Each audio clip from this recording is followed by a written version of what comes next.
Ya Allah. Ini. Ya Allah. Astagfirullahaladzim. Ya Allah. Tangis pilu Bribda Fajri tahu ayahnya tewas kecelakaan, syok saat datangi lokasi laka lantas. Rasa duka mendalam masih dirasakan Bribda Muhammad Fajri Gimnastiar, anggota polisi di Polres Lubuk Linggau, Sumatera Selatan, yang mendapati ayahnya tewas dalam kecelakaan.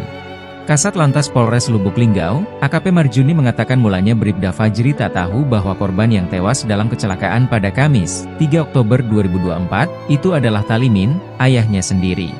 Anggotanya itu baru mengetahui saat melakukan evakuasi di lokasi kejadian. Waktu kejadian ada anggota yang berpakaian biasa yang melaporkan ada kecelakaan dan korban meninggal dunia. Anggota itu tidak berani karena melihat kondisi lukanya diprediksi meninggal dunia. Akhirnya lapor petugas piket, ditambah saat itu sudah ditutup pakai plastik, dan tahunya ketika melihat identitas KTP itu bapaknya, ujarnya.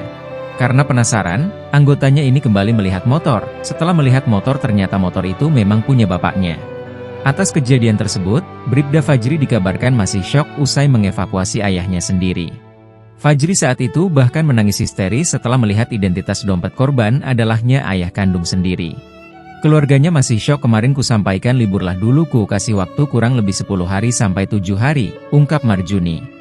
Dari hasil penyelidikan, korban meninggal dunia usai motornya ditabrak truk dari arah belakang, Kamis, 3 Oktober 2024.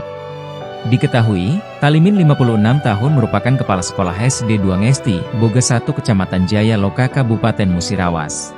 Talimin mengalami kecelakaan di Jalan Yos Sudarso depan simpang Jalan Junaidi, Kelurahan Waterfang, Kecamatan Lubuk Linggau Timur 1. Akibat kecelakaan itu, Talimin meninggal dengan luka remuk di bagian kepala, patah kedua tangan, dan meninggal dunia di tempat kejadian.